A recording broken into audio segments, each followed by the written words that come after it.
Ko je zagledal množice, se je povzpel na goro. Sedel je in njegovi učenci so prišli k njemu. Odprl je usta in jih učil. Blagor ubogim v duhu, kajti njihovo je nebeško kraljestvo.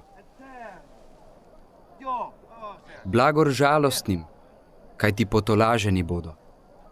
Blagor krotkim, kajti deželo bodo podedovali.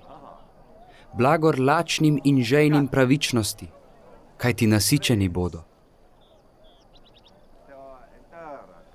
Blagor usmiljenim, kajti usmiljenje bodo dosegli.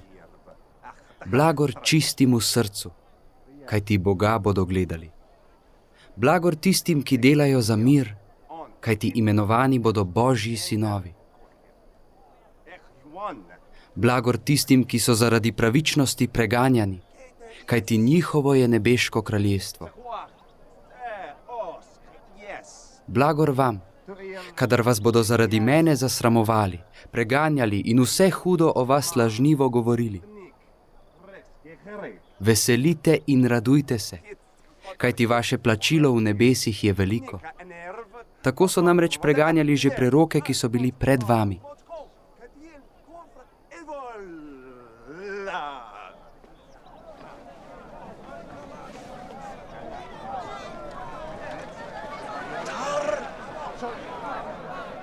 Vi ste sol zemlje. Če pa se sol pokvari, s čim naj se osoli? Ni za drugo, kakor da se vrže proč in jo ljudje pohodijo. Vi ste luč sveta. Mesto, ki stoji na gori, se ne more skriti. Svetilke tudi ne prižigajo in ne postavljajo pod mernik, temveč na podstavek in sveti vsem, ki so v hiši. Tako naj vaša luč sveti pred ljudmi, da bodo videli vaša dobra dela in slavili vašega Očeta, ki je v nebesih.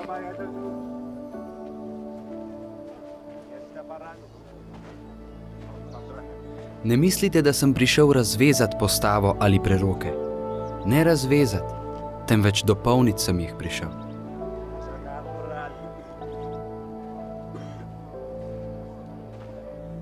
Resnično povem vam, dokler ne preideta nebo in zemlja, ne bo prešla niti ena črka ali ena črtica postave, dokler se vse ne zgodi.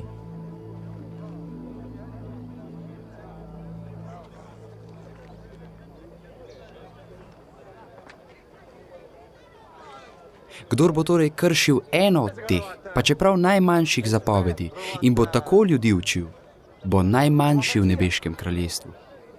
Kdor pa jih bo izpolnjeval in učil, bo imenovan velik v nebeškem kraljestvu.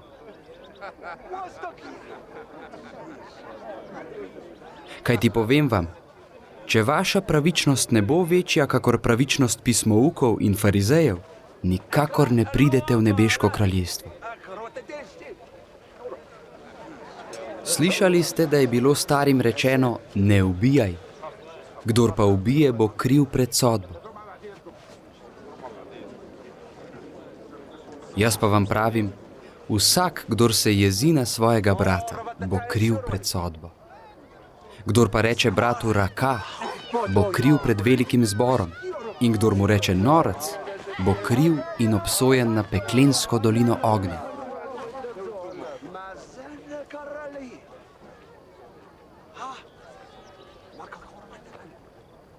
Če torej prineseš svoj dar k oltarju in se tam spomniš, da ima tvoj brat kaj proti tebi, pusti dar tam pred oltarjem.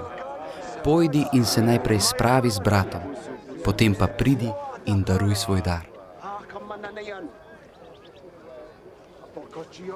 Spravi se hitro s svojim nasprotnikom, dokler si z njim še na poti, da te nasprotnik ne izroči sodniku, sodnik pa pazniku in te ne vržejo v ječo.